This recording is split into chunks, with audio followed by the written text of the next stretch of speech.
Mate comes with a UI client aimed at making the exploration of CPGs generated by the Mate backend easier for doing some investigations. When you first load up the UI, you should see the builds page. This page allows you to see all the existing builds available in the Mate system.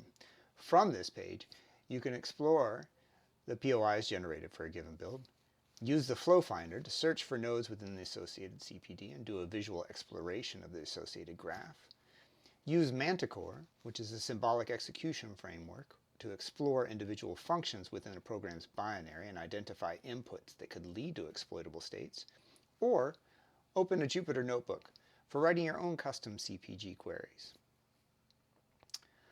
On the POIs page, you can see the POIs generated for a range of different analyses, such as command injection, uninitialized stack memory, etc.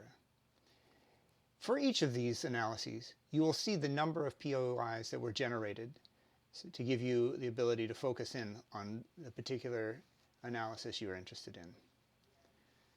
Within the page, you can filter by analysis to limit the number of POIs visible to you. Additionally, you can open up the Jupyter Notebook, which is similar to the builds page link in that it opens up a Jupyter Notebook for the build, not a particular POI analysis in and of itself.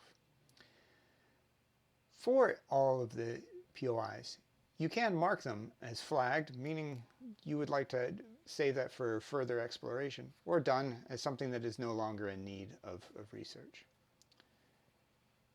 To do a deeper dive, just click the Analyze link, which will take you to the Flow Finder page. The Flow Finder page is divided into 3 sections. The graph itself, which is the visualization of the given POI graph. A sidebar, which includes things such as the abilities to open a notebook, saving snapshots, hiding your nodes, doing additional queries for things like searching for a particular function, or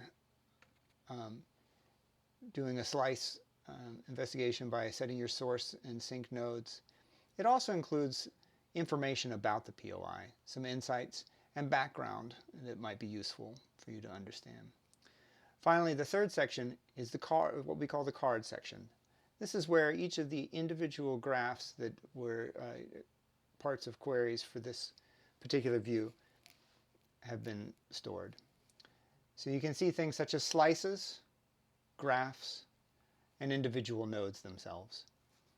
For each of these, you can hide them by clicking on the Enable toggle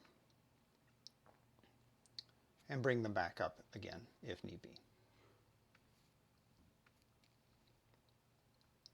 You can navigate within the graph interface by using either pinch zoom or your scroll wheel to zoom in and out. If you click on the graph, you can then use your mouse to scroll it around. You can also use the arrow keys for finer grain control.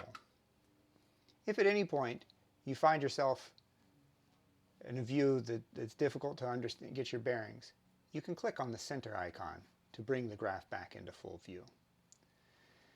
Additionally, because some graphs can be complex and rather large, there are special controls for simplifying your view.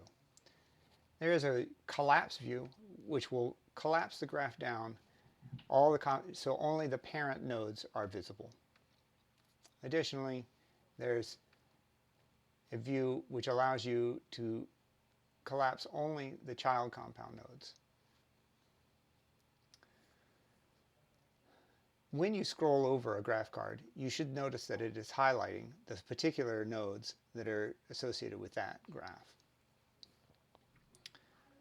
When looking within the graph, there's a context menu for each of the nodes that allow you to select specific functions based on that particular node type. Things such as seeing data flow or control flow to and from nodes, instructions,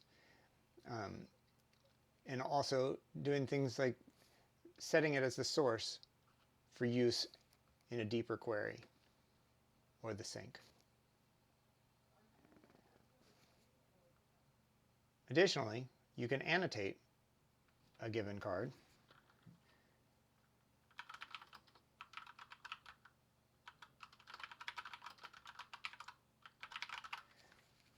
And save that.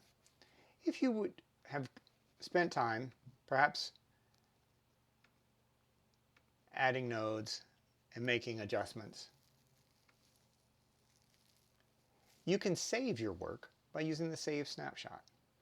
Here, you just need to give it a name,